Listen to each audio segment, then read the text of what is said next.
Hi everyone, welcome back to In.10. So now after the first episode, you have understood how to start investing in a company. Let's now understand various instruments which are available in the stock markets in which you can put your money. So here we are with episode 2, the instruments of money. To explain you various instruments available in stock market, I'll tell you a small story. There were 4 friends, Bill, Isha, Nihal and Obama. Bill was this super intelligent guy who had knack for computers and internet. In fact, he understood computers more than his girlfriend. So Bill one day called all of his friends and told them his great idea. His idea to create a software company which he firmly believed that will be one of the largest software company in the world one day. But to start off with his dream and to make it come alive, he required funding. So he turned to his friends. First, he turned to Isha. Isha seemed to be quite impressed by Bill's idea and agreed to give him huge amount. But Isha asked Bill, "What is the return which you will give me every year and when will you give my money back?"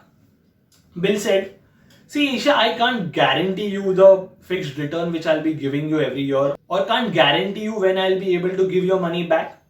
But if you believe in me, in my dreams, and in my skills, I can make you a partner in the company.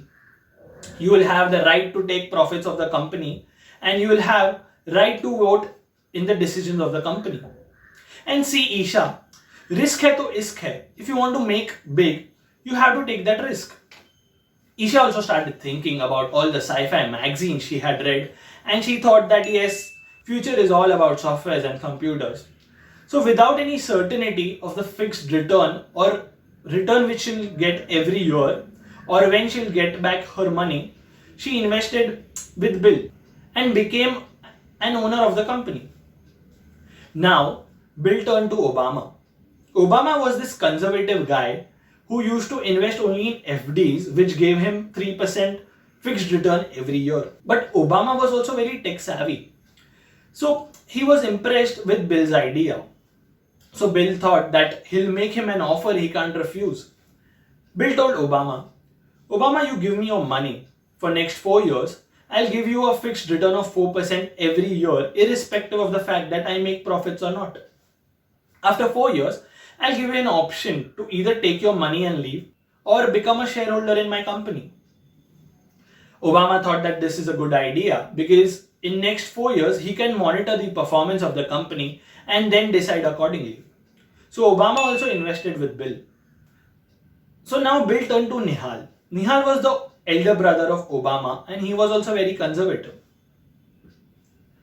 Nihal used to invest in fixed deposit which gave him fixed percentage return every year. But he was not as impressed as others with Bill's idea.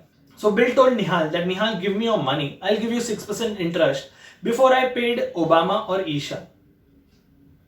And after 4 years, I'll give you your money back, but I won't make you partner in the company." Nihal was also not interested in becoming partner in the company. His aim was to protect his capital and generate returns which were higher than FDs. So this way, each of Bill's friend invested in his company based on terms which suited their individual risk-taking capacity. Bill had now really hit a jackpot.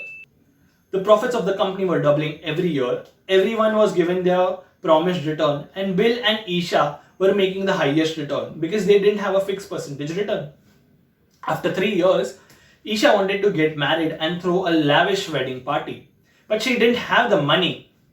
So she turned to Bill and said, "Bill, I want to take my money back." Bill said that, "See, Isha, the company is now up and running and I want to expand it. I can't give you your money back." So Isha turned to Shilpa. She told Shilpa that, "See, Shilpa, you buy me out. You buy the share which I have in the company. You will receive the voting rights, you will receive the share in the profits, and you will receive all the rights which I have."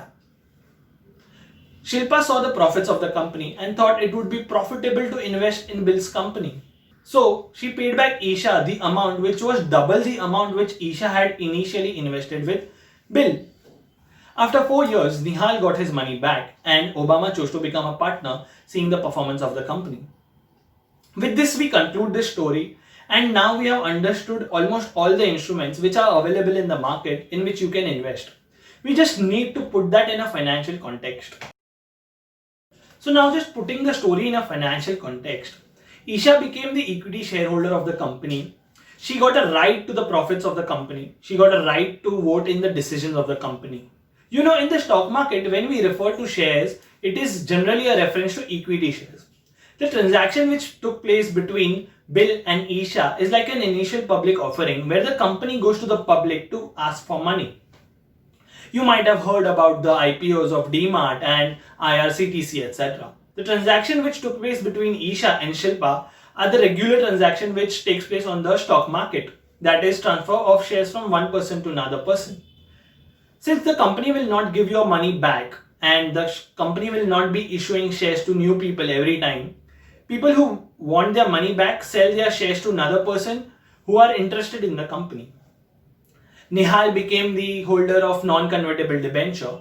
This instrument is like a loan where you get a fixed percentage return and you get your money back after a certain years. This instrument is for people who do not want to make risky investment but want to earn return which is more than the FDs.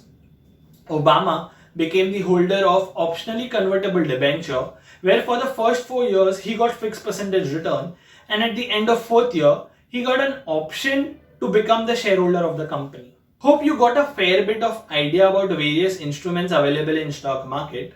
If you have any queries, please drop us an email on the email ID in the description below. You can even put your queries in the comment section. We'll try and answer those queries. We might even club these queries in an episode which we'll make at the end of the series. We thought of coming with a quiz related to the topic which we discussed today. So here are two quiz questions. The first one is, which is the company which was first registered on the Bombay Stock Exchange? The second question is, which is the most expensive share in the world? If you know the answers, you can give your answers in the comment section below. I'll be disclosing the answers in the next episode. Hope you were able to learn something new today. And if you think that this video was helpful, please share it with your friends who want to start investing in stock market or who wants to learn about stock market. Also subscribe to our channel for more interesting videos.